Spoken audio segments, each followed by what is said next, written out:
Hi friends! ఈ blouse చూసారు కదా! బ్యాక్ సైడ్ ఇలా బోట్ నెక్ పెట్టి నెక్ మోడల్ అయితే పెట్టాను. కస్టమర్ అయితే మనకి ఫోటో పెట్టారండి. సేమ్ అలానే స్టిచ్ చేశాను. బ్యాక్ బటన్స్ కూడా ఇచ్చాను. బ్యాక్ ఓపెన్ వస్తుంది మనకి. మన ఛానల్‌లో ఆల్రెడీ ఈ మోడల్ అయితే చాలానే స్టిచ్ చేశాను. కావాలి అన్న వాళ్ళు చెక్ చేయండి. బకరంతో నీట్‌గా వస్తుంది. బొటిక్ లెవెల్‌లో ఉంది చూసారా ఫినిషింగ్ అనేది. ఇలా బకరం వేసి స్టిచ్ చేశామంటే లుక్ చాలా బావుంటుంది. ఇలా బటన్ ఇచ్చేసాను పైన. అలానే సమోసా లేస్ వేశాను. ఎందుకు అంటే మనకి సారీ అంతా కూడా చూడండి సమోసా కట్ వర్క్ వచ్చింది. దానివల్ల లుక్ బావుంటుందని చెప్పి అలా వేశాను. బ్యాక్ ఇలా ఓపెన్ వస్తుంది. పైన మాత్రమే ఇలా బటన్స్ అనేది స్టిచ్ చేశాను.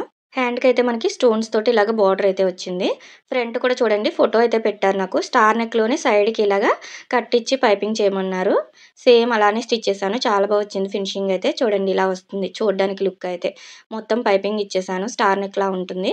ఫ్రంట్ వచ్చి princess cutting. Direct princess cutting మనకి. వీళ్ళు ఆల్రెడీ మన దగ్గర స్టిచ్ చేపించుకున్నారు. బోట్ నెక్కే పైన కనిపిస్తున్న మోడల్ అయితే స్టిచ్ చేశాను. కింద లింక్ ఇస్తాను చెక్ చేయండి. ఈ సారీ అండ్ బ్లౌజ్ నచ్చినట్టయితే లైక్ చేయండి.